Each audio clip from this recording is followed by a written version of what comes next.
In 1932, the unemployment rate in this country was 23.6%.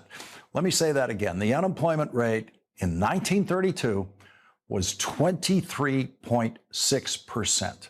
We were at the depth of what came to be known as the Great Depression, the cruelest economic depression in American history. Starving children were going to bed hungry in this country in 1932. The suicide rate was skyrocketing. And today, the Trump stock market is on its way, according to the Wall Street Journal, to the, quote, worst April since 1932. Prior to the Donald Trump stock market, not a single economic indicator in this country has ever resembled anything in 1932 during the entire course of our lifetimes. But now Donald Trump has managed to bring the stock market back to 1932.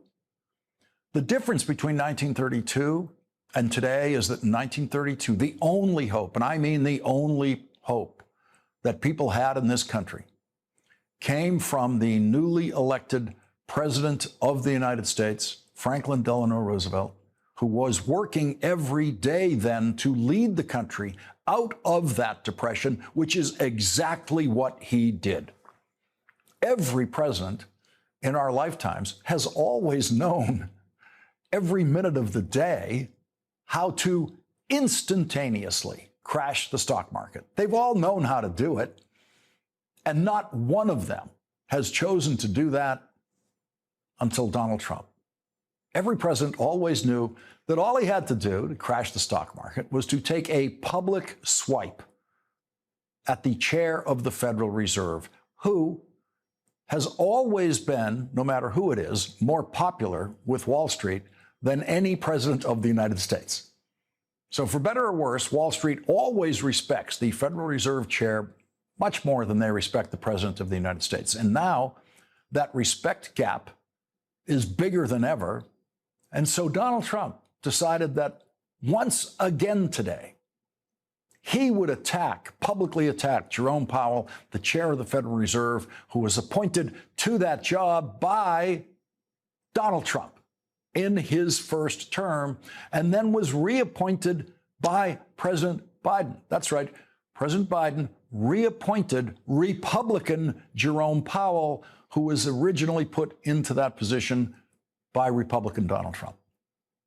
And so the guy who says he always chooses the best people is now attacking one of his best people and crashing the stock market every single time that he does it.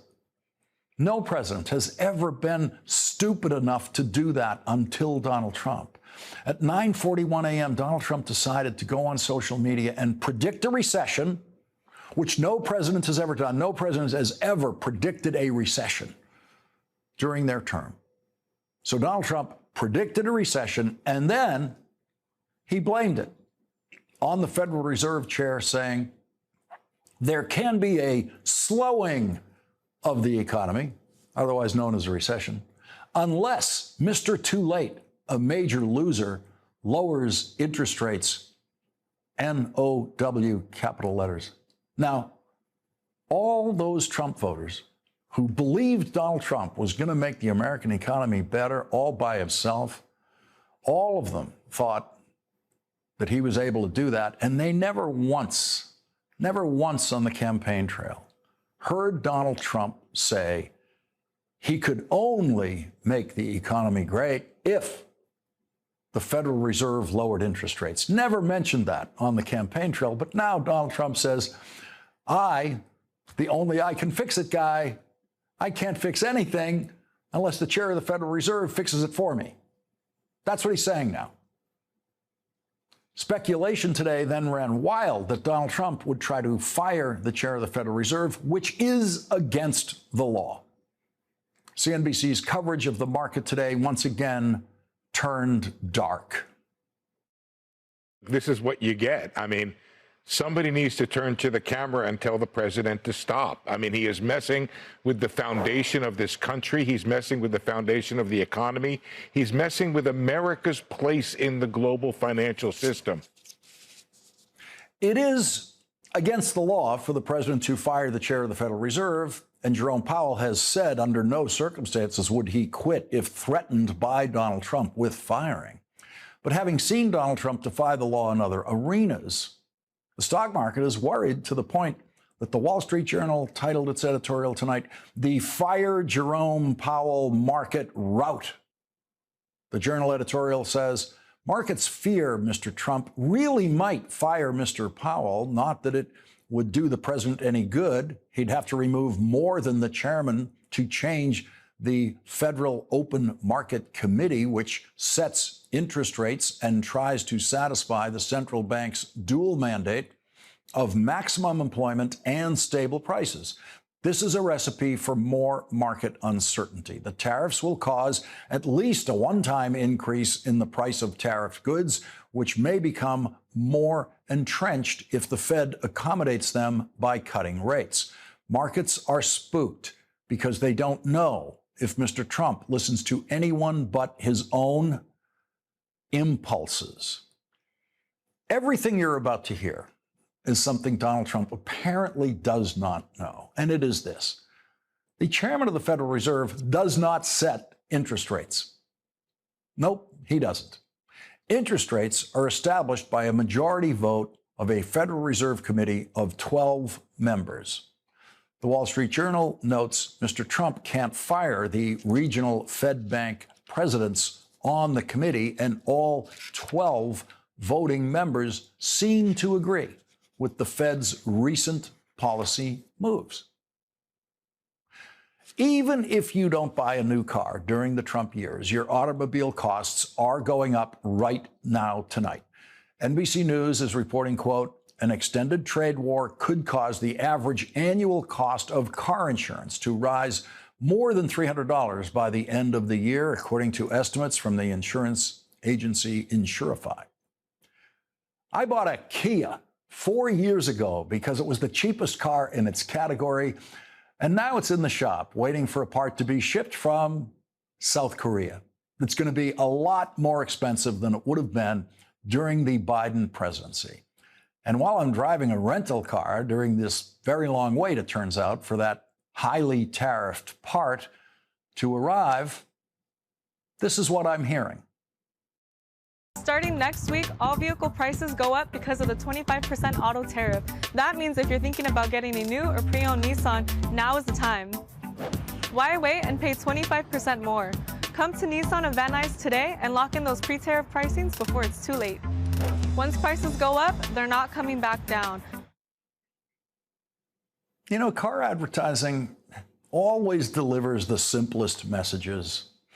And so these ads now presume that every adult in America understands who actually pays tariffs. There's a whole new car advertising genre now about pre-tariff pricing. Lock in those pre-tariff pricings before it's too late. Now is the time. Why wait and pay 25% more? That is not followed by a Trump campaign ad saying, don't worry, China will pay the tariff. You don't have to worry. Don't worry, South Korea will pay the tariff. Japan will pay the tariff. Germany will pay the tariff. Everyone knows now. Everyone knows Donald Trump has been lying every single time he has ever told his voters who pays those tariffs. He always said China pays the tariffs. He always said the foreign countries pays the tariffs. He was lying every time they said it. And now his voters know. Now they know. In April of 1932, when the stock market was falling exactly the way the stock market is falling this April, no one could afford to buy a car in America. No one except the very richest people in America could afford to buy a car in 1932. And so here we are at the Make America 1932 Again moment when Donald Trump is turning the stock market into its 1932 performance level right in the middle of the worst depression in our history. That's where we are now. That's where the stock market is, not the economy. Luckily, has not gone to that. But even Donald Trump now is predicting a recession. Donald Trump is making everything in our lives more expensive with his tariffs, as everyone in the country is looking forward to the benefits, for example, of retirement accounts. Every one of them every retirement account now has less money in it than it did when Joe Biden was president. Thanks entirely to Donald Trump, who inherited the strongest economy any president has ever inherited. And all he had to do to continue to claim that the surging Biden stock market was all thanks to him, all he had to do would have been to do absolutely nothing and just stay on a golf course all day, every day, and have nothing to do with government. Everyone in this country would be economically better off if Donald Trump had just done nothing. And so we might be on the verge tonight of the made-for-TV drama that will sink the stock market even below 1932 levels if Donald Trump tries to fire the Federal Reserve chairman against the law, or somehow have Jerome Powell locked out of the Federal Reserve building in Washington, D.C.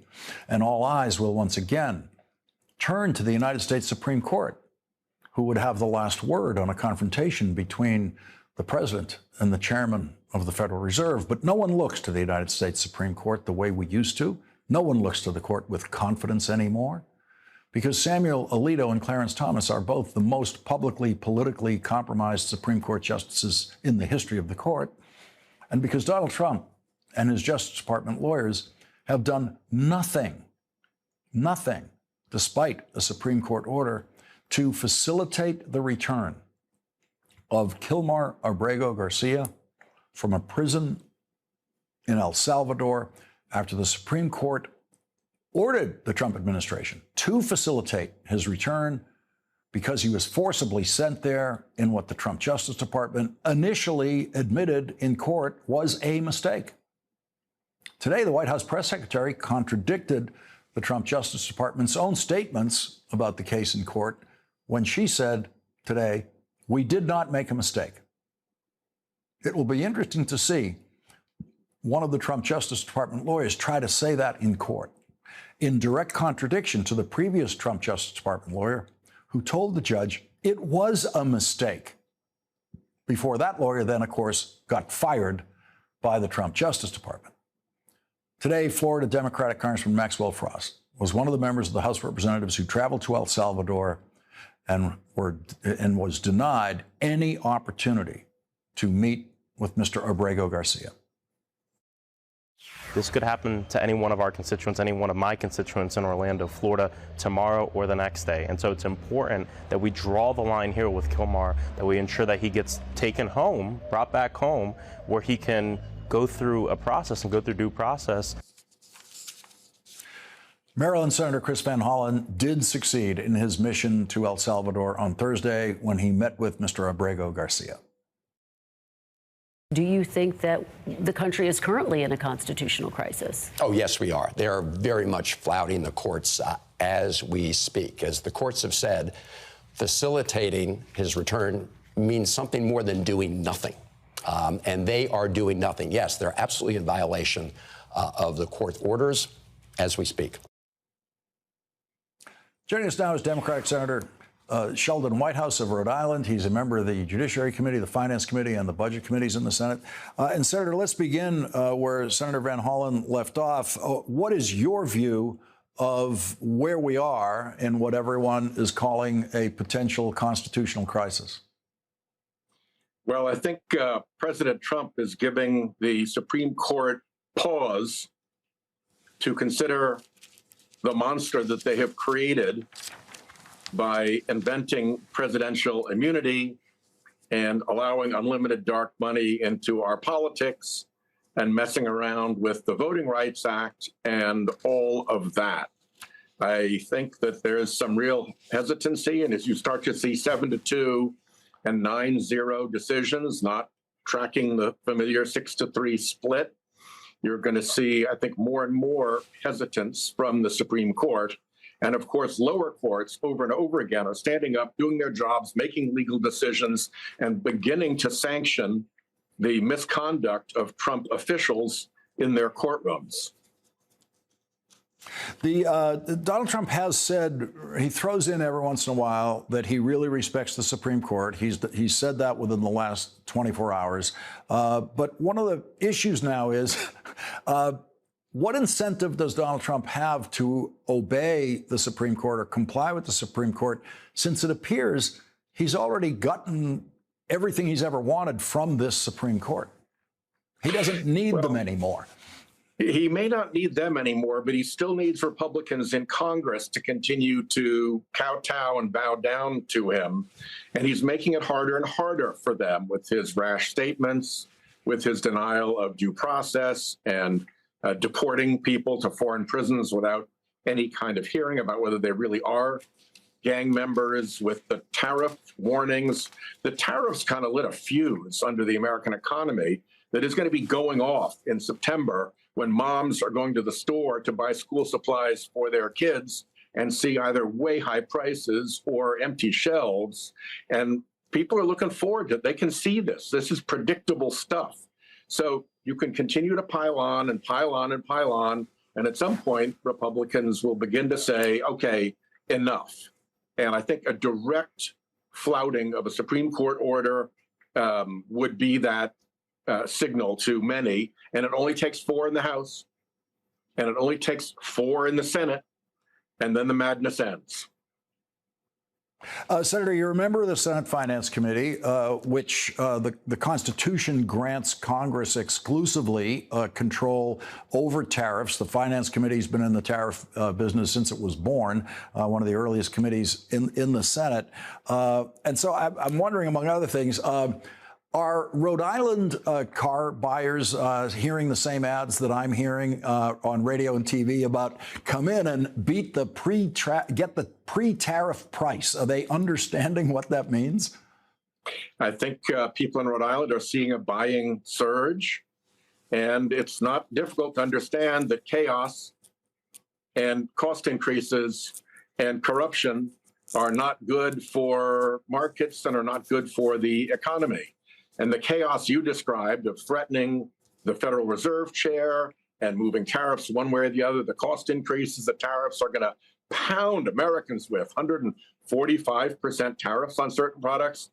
And then, you know, corruption is always a bad signal, but particularly the corruption of climate denial, which is sending homeowners insurance prices skyrocketing, in some cases more than the underlying mortgage payment. Florida is having a full-on meltdown with just property insurance. So people are not immune to seeing all of these economic threats and understanding that Trump's bad decision-making, his rash and vengeful and ignorant decision-making, is what is behind this pain.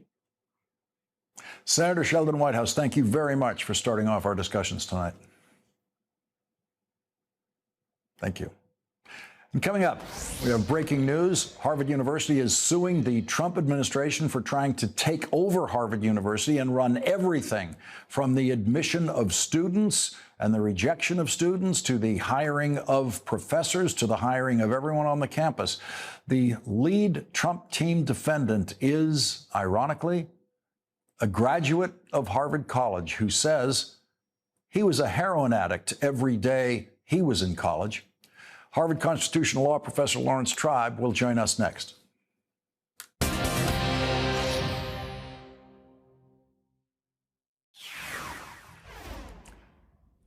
The president and fellows of Harvard College is the ancient label for the governing body of America's oldest university, and they are the listed plaintiffs in Harvard University's historic lawsuit filed today, in which the lead defendant is Robert F. Kennedy Jr., Harvard College class of 1976, followed by 7 other defendants, including Attorney General Pamela J. Bondi and the current Secretary of Defense, Peter B. Hegseth. Harvard's 50-page written lawsuit filed in federal court in Boston today is, as you would expect, a thing of beauty.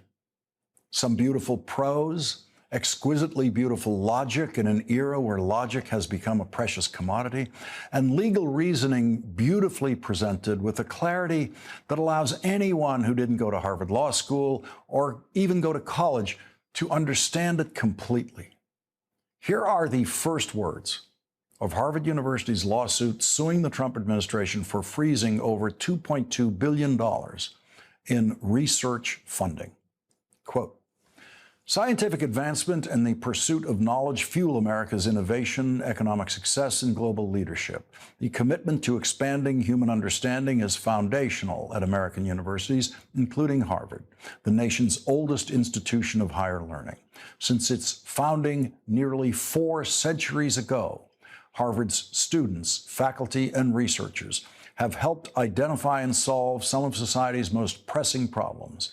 Those path-breaking and life-saving advancements are due in part to the long-standing collaboration between universities such as Harvard and the federal government dating back to the Second World War. Millions of Americans are healthier and safer as a result. Federal funding has enabled researchers at Harvard to develop novel drugs to fight Parkinson's and Alzheimer's disease, engineer nanofibers to protect service members and first responders, support American astronauts in space, and design an artificial intelligence system that can be used to diagnose and treat cancer. I told you some of that story of how the government-funded research began in World War II at Harvard University and other universities last week, and what it has delivered for us in life-saving medical advances achieved by Harvard University researchers. But Harvard was saving millions of lives around the world long before government-funded research existed. A Harvard researcher came up with the smallpox vaccine in 1799. The list is longer than Harvard would ever choose to boast about in a tight 50-page legal filing, which stuck closely to the relevant points, but did make points about some current research to stress how vital the current government-funded research is. Quote, "Harvard's students, faculty, and researchers have helped identify and solve some of society's most pressing problems. Millions of Americans are healthier and safer as a result. Federal funding has enabled researchers at Harvard to develop novel drugs to fight Parkinson's and Alzheimer's diseases, engineer nanofibers to protect service members and first responders." Oh, this is a repetition of what we had before. There was actually another passage. We can skip that. We already did. There was another passage in the Harvard lawsuit that said more about that current research. The Harvard lawsuit completely dismantles the false Trump administration claim that they are just trying to protect Harvard from anti-Semitism by defunding Harvard research. Quote, "The government has not and cannot identify any rational connection between anti-Semitism concerns and the medical, scientific, technological, and other research it has frozen that aims to save American lives, foster American success, preserve American security, and maintain America's position as a global leader in innovation. Nor has the government acknowledged the significant consequences that the indefinite freeze of billions of dollars in federal research funding will have on Harvard's research programs, the beneficiaries of that research, and the national interest in furthering American innovation and progress. The trade-off put to Harvard and other universities is clear. Allow the government to micromanage your academic institution or jeopardize the institution's ability to pursue medical breakthroughs, scientific discoveries, and innovative solutions. Joining us now is Professor Laurence Tribe, who has taught constitutional law at Harvard Law School for 5 decades. Professor Tribe, such an honor to have you, especially on this subject. What should we be focusing on in this lawsuit? I think we should focus, Laurence, on the fact that quite apart from the many benefits that Harvard and other universities provide in the form of scientific research, medical innovation, discoveries of all kinds, quite apart from that, there are the fundamental rights that Harvard can now champion. because what the government is doing through many different agencies, including Robert F. Kennedy's Health and Human Services, is saying that you have now become dependent on federal resources, and we will yank those resources under the excuse of fighting anti-Semitism, which has nothing to do with what Harvard is doing. We will yank those resources from you unless you do our bidding. Teach the way we want you to teach. Use our criteria for selecting students, for selecting faculty, for selecting staff, essentially letting us take over.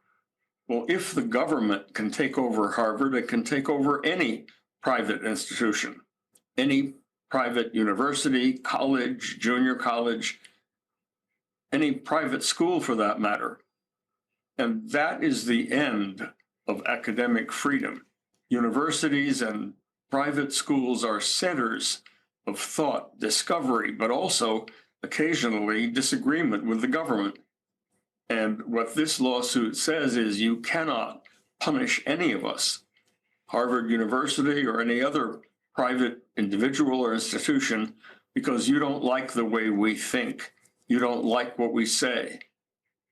Harvard is being punished for exercising its rights, and it is saying we now are entitled to an injunction against all of what you're trying to do, withholding this money, threatening to deny us our status as a charitable institution to which people can make deductible contributions, freezing our funds, putting work stoppages in place. All of these things harm not only Harvard, but the communities it serves irreparably with every passing day. And so Harvard has gone to court and said, put a stop to it. And I think the lawsuit is irrefutable, and I'm quite confident it will win. That was the next question, and you answered it. Harvard Law Professor Laurence Tribe, thank you very much for joining our discussion tonight. Thank you, Lawrence. Thank you. And coming up, the most unqualified and incompetent Secretary of Defense in history has done it again. Arizona Senator Mark Kelly warned the Senate about Pete Hegseth before his confirmation vote in the Senate for Secretary of Defense. Senator Kelly joins us next.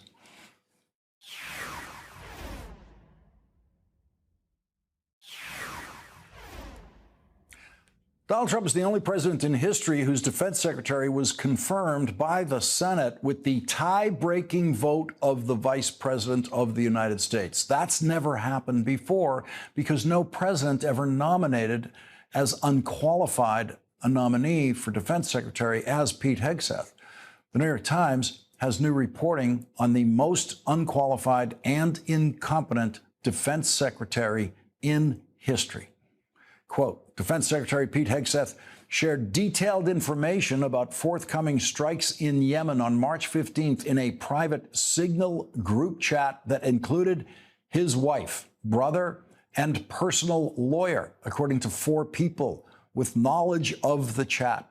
Some of those people said that the information Mr. Hegseth shared on the Signal chat included the flight schedules for the F-18 Hornets targeting the Houthis in Yemen, essentially the same attack plans that he shared on a separate Signal chat the same day that mistakenly included the editor of The Atlantic. Mr. Hegseth's wife, Jennifer, a former Fox producer, is not a Defense Department employee, but she has traveled with him overseas and drawn criticism for accompanying her husband to sensitive meetings with foreign leaders. Mr. Hegseth's brother, Phil, and Tim Palatore, who continues to serve as his personal lawyer, both have jobs in the Pentagon, but it is not clear why either would need to know about upcoming military strikes aimed at the Houthis in Yemen.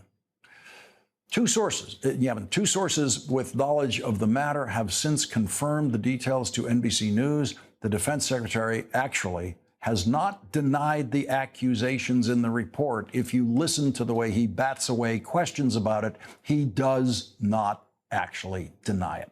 The White House press secretary also has not denied the allegations in the New York Times report, even though she tries to deflect questions about it. And Donald Trump just bats away the questions, but has not actually denied any of the allegations in the New York Times report. And when asked about it today, Donald Trump said, "Why do you even ask a question like that?" Republican Congressman Don Bacon of Nebraska, a former Air Force general, told Politico today, "I find it unacceptable and I wouldn't tolerate it if I was in charge," adding, "He's acting like he's above the law, and that shows an amateur person." Democratic Senator Mark Kelly of Arizona issued a warning to the United States Senate before they voted on Pete Hegseth's confirmation, a warning that foreshadowed today's report by the New York Times. It's not just that Mr. Hegseth is unprepared for this role. The experience he does have is riddled with serious issues that should concern us all. Joining us now is Democratic Senator Mark Kelly of Arizona. He's a member of the Armed Services Committee and the Select Committee on Intelligence. Senator Kelly, when you were a Navy pilot, what would have happened to you if you had shared a battle plan with a family member? Yeah, Lawrence, I would have gotten fired. I probably would have been prosecuted under the UCMJ for doing that. This is the most sensitive information we have. They say it's not classified. Of course, this kind of information is classified. Launch time, the platform, as you mentioned, F-18 Hornet, time over targets, information about weapon systems, where they're going.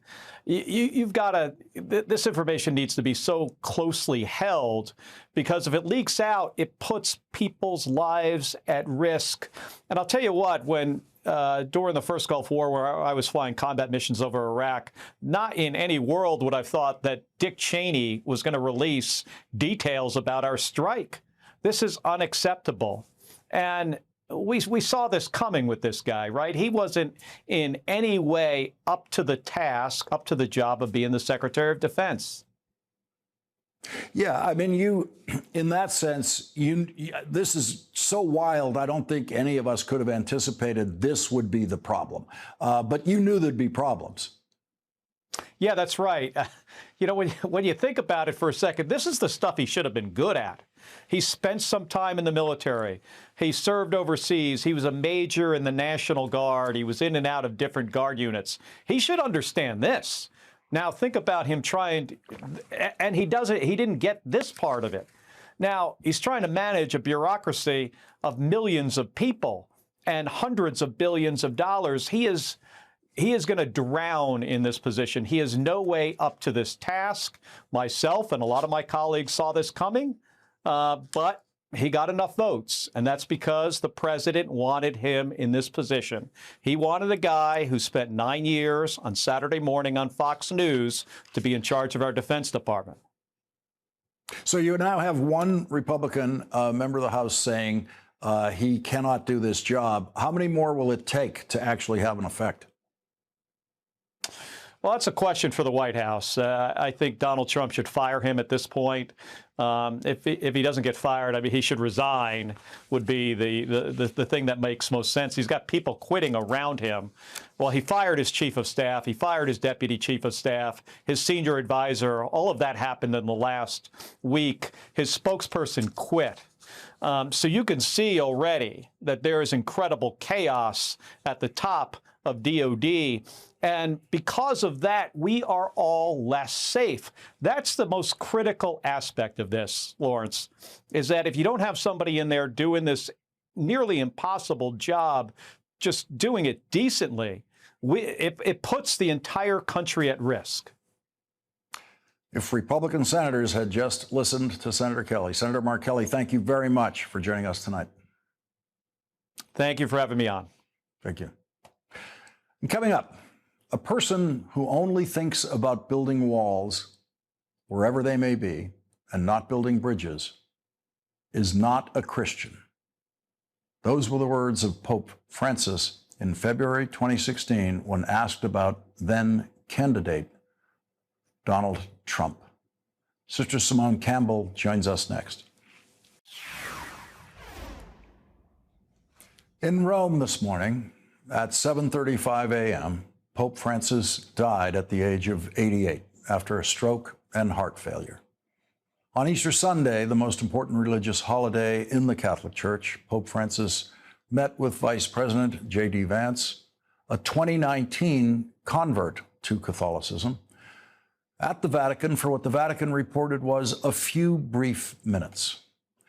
Pope Francis has criticized Trump-Vance policies from a Catholic perspective.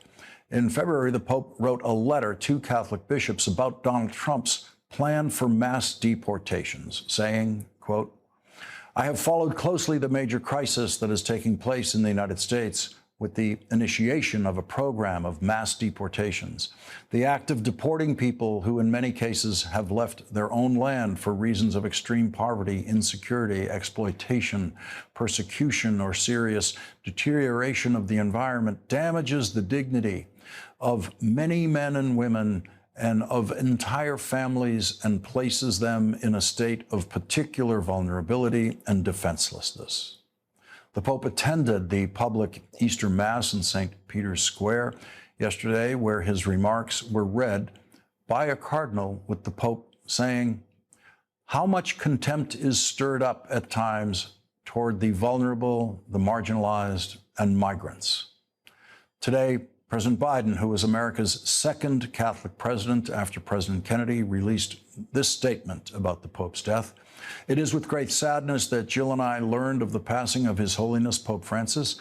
He was unlike any who came before him. Pope Francis will be remembered as one of the most consequential leaders of our time, and I am better for having known him. He advocated for the voiceless and powerless. He made all feel welcome and seen by the Church. He promoted equity and an end to poverty and suffering across the globe, and above all, he was Pope for everyone.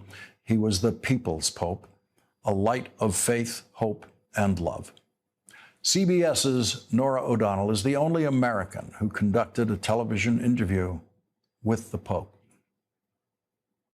A closed heart becomes hardened. It hardens and gets sick. It gets life sick. The heart must be open. It is true that in many people, their selfishness leads them to close up their hearts. But that can be helped by talking, discussing, helping, right? Someone who dies with a closed-up heart is a pity. They miss out on a great happiness, that of going forward with an open heart. Joining us now is Sister Simone Campbell, award-winning author of Hunger for Hope, Prophetic Communities, Contemplation, and the Common Good. Sister Simone, what are your thoughts tonight about the passing of this Pope? Well, I was really touched, Lawrence, first of all, to be with you, to acknowledge the great gift that Pope Francis has been in my life and in the lives of so many, but his keen awareness that the essence of faith is to be close to people who suffer and to let our hearts be open and respond in positive ways is at the heart of what our faith is about. And the fact that he did this until the day before he died. You know, on Holy Thursday, just this past Thursday, he went to the prison and washed the feet of prisoners in an effort to remember what Jesus had done at the Last Supper. So this whole week, he has been serving as he has in his pontificate. It's an amazing witness to all of us. I've never felt a greater gap between a Pope's teachings and kind of the unreachability of some people to those teachings, including, by the way, Catholics, including plenty of Catholics who support the Trump position on deportation and mass deportation and have ignored the Pope's words about this. Well, it's a mystery to me, too.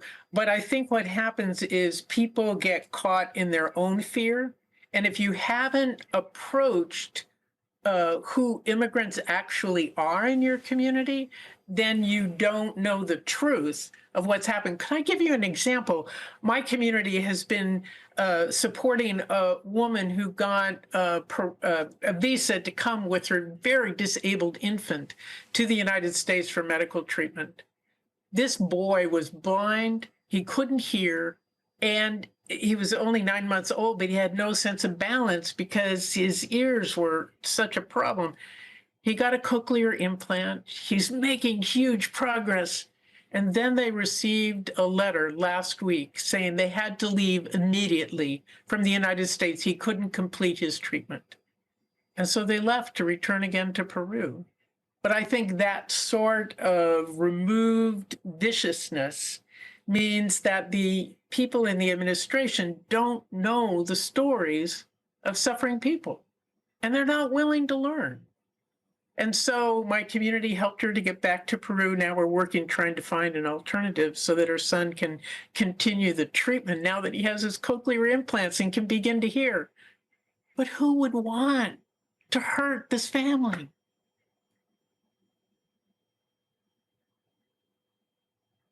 Sister Simone Campbell, thank you very much for joining us tonight, and thank you for the work you've always done and continue to do. Oh, thank you for this opportunity. It's an honor. Thank you. Thank you.